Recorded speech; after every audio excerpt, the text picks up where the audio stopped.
आप देख रहे हैं Aurangabad breaking today news. Please subscribe my channel, like, share and comment.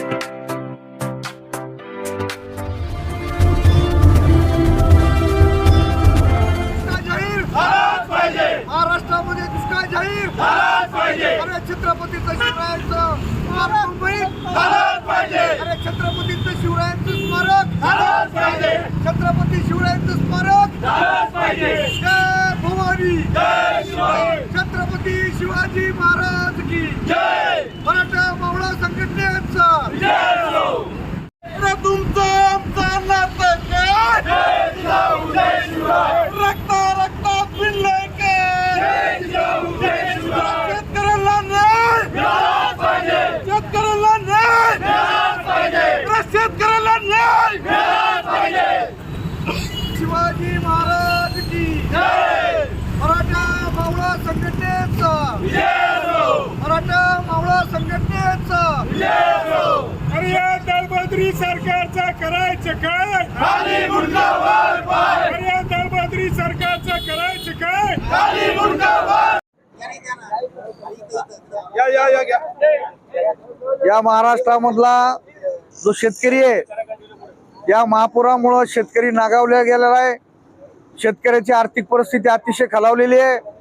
त्यामुळे सरकारनं शेतकऱ्याला भरीव अशी मदत केली पाहिजे। जे आता सरकारनं 28,500 रुपयांची मदत केलेली आहे ते तुटपुंजी आहे। त्यामुळे शेतकरी खुश नाहीत। शेतकऱ्याचं फार मोठं नुकसान झालेलं आहे आणि या 28,500 हे भरून निघत नाही।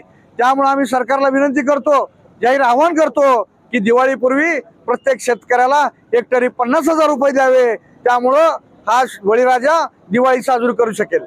त्याचबरोबर आमची दुसरी मागणी आहे की प्रचंड असा पाऊस या मराठवाड्यात पडलेला आहे आणि त्यामुळं या मराठवाड्यामध्ये कमीत कमी ओला दुष्काळ जाहीर करावा अशी मागणी आम्ही सरकारकडे करत आहोत। त्याचवेळी मागच्या निवडणुकीच्या काळामध्ये सध्याच्या सरकारनं या सगळ्या महाराष्ट्राच्या शेतकऱ्यांना आश्वासन दिलं होतं की जर आम्ही सत्तेमध्ये आलो तर पहिला ठराव आम्ही घेऊ की शेतकऱ्याची संपूर्ण कर्जमाफी करू। परंतु आता वर्ष होत आलेलं आहे, परंतु या सरकारनं एक ब्रश शब्द देखील शेतकऱ्याच्या कर्जमाफीचा केलेला नाही। त्यामुळं आमची मागणी आहे, मराठा मावळा संघटनेची मागणी आणि मागणी राहणार की शेतकऱ्याची संपूर्ण कर्जमाफी झाली पाहिजे। शेतकऱ्याचा सातबारा हा कोरा झाला पाहिजे आणि सरकारला शेतकऱ्याला नवीन कर्ज मिळून हे झालेलं नुकसान त्याला भरून मिळालं पाहिजे। त्यामुळं शेतकऱ्याची संपूर्ण कर्ज माफी करा ही अशी आमच्या ठिकाणी मागणी आहे। त्याच वेळेस मागच्या 10 वर्षापूर्वी मुंबईमध्ये आपल्या देशाचे पंतप्रधान मोदी साहेबांनी मुंबईमध्ये अरबी समुद्रात येऊन छत्रपती शिवाजी महाराजांच्या भव्य स्मारकाचं भूमिपूजन केलं। अनेक नद्याचं पाणी आणलं, माती आणलं, परंतु 10 वर्ष झाले तिथं आताच आमच्या भरतरावनी सांगितलं वीट देखील त्यांनी तिथं रचलेली नाही। म्हणजे 10 वर्ष झालं तुम्ही महाराष्ट्राचा अपमान करतायत, मराठी माणसाचा अपमान करतायत, तर मराठी माणसाचा अपमान आम्ही सहन करणार नाही। त्यामुळे आमची मागणी आहे की छत्रपती शिवाजी महाराजाचं आंतरराष्ट्रीय दर्जाचं भव्य असं स्मारक मुंबईच्या अरबी समुद्रात झालं पाहिजे, नाहीतर आम्ही तुम्हाला सोडू की पळू केल्याशिवाय राहणार नाही।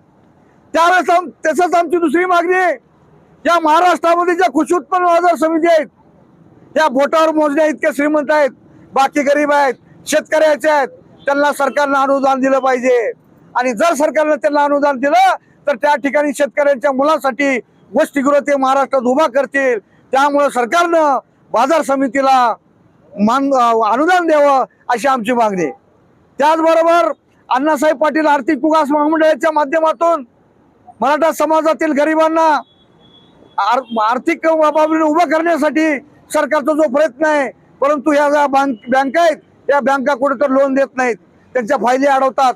त्यामुळे मुख्यमंत्री साहेबांना विनंती करायची आहे की अण्णासाहेब पाटील आर्थिक विकास महामंडळाच्या माध्यमातून ज्या फायली वेगळ्या बँकेमध्ये होत आहेत त्या बँकेतल्या मॅनेजरला तुम्हाला सांगणं आहे की कुठलीही आर्थिक अण्णासाहेब पाटलाची फाईल अडवता कामा नये। जर अडवली तर इथून पुढे आम्ही सगळ्या बँके मॅनेजरला सांगतोय, जर सरकारनं नाही सांगितलं, सरकारनं नाही ऐकलं, जर बँकेनं नाही ऐकलं तर इथून पुढे बँकेच्या मॅनेजरला मराठा मावळा तोंडाला काळं फासल्याशिवाय राहणार नाही।